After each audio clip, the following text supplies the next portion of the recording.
የአሜሪካ የእስራኤልና ኢራን ጦርነት።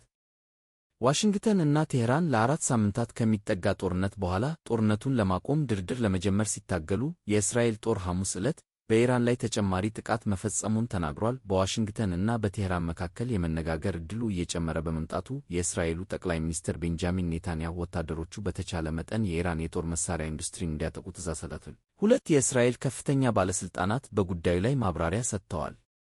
ፕሬዝዳንት ትራምፕ ኢራን ለመደራደር ፈቃደኛ የሆነችው ለመሸነፍ ስለቀረበች ነው ብለዋል።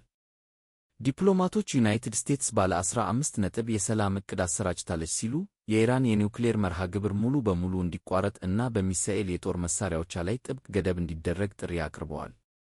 ነገር ግን ፔንታጎን በተጨማሪ ወደ 2000 የሚጠጉ ወታደሮችን ወደ መካከለኛው ምስራቅ እንዲሰማሩ አዟል። ይህም በቅርቡ ያሰማራቸው ወታደሮችን ወደ 7000 እንደሚጠጉ እና ለቀጣይ ውጊያ እየተዘጋጀ መሆኑን ጠቁሟል። ኢራን ረቡዕ ዕለት በይፋ የትራምፕን የተኩስ አቁም ስምምነትን ውድቅ አድርጋለች። በግል እስከ ማክሰኞ መገባደጃ ድረስ የኢራን ባለሥልጣናት ለድርድር የኢራን መንግሥት በመንግሥት ቴሌቪዥን ባወጣው መግለጫ ዩናይትድ ስቴትስ ለጦርነት ካሳ ካልከፈለች እና ኢራን በሆርሙዝ የባህር ዳርቻ ላይ ቁጥጥር ካላደረገች በስተቀር ኢራን ጥቃቷን እንደማታቆም ገልጻለች። በኋላም የውጭ ጉዳይ ሚኒስትሩ አባስ አራግቺ በቴሌቪዥን ቃለ ምልልስ ላይ ኢራን የመደራደር ፍላጎት እንደሌላት ተናግረዋል፣ ምንም እንኳን ያልተቋረጠ ቢመስልም።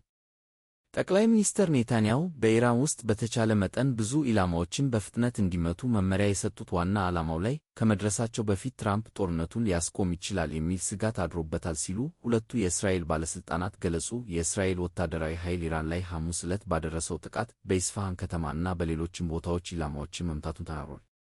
በአሜሪካ አጋር በሆኑት በፋርስ ባሕረ ሰላጤ አገሮች ላይ የሚሳኤል እና የድሮን ጥቃቶች አሁንም ቀጥለዋል። የተባበሩት አረብ ኤሚሬቶች እና የባሕሬን ባለሥልጣናት ጥቃቱ የመጣው ከኢራን ነው ማለት ገልጸዋል ሲል ኒውዮርክ ታይምስ ዘግቧል። ስለተከታተላችሁን እናመሰግናለን።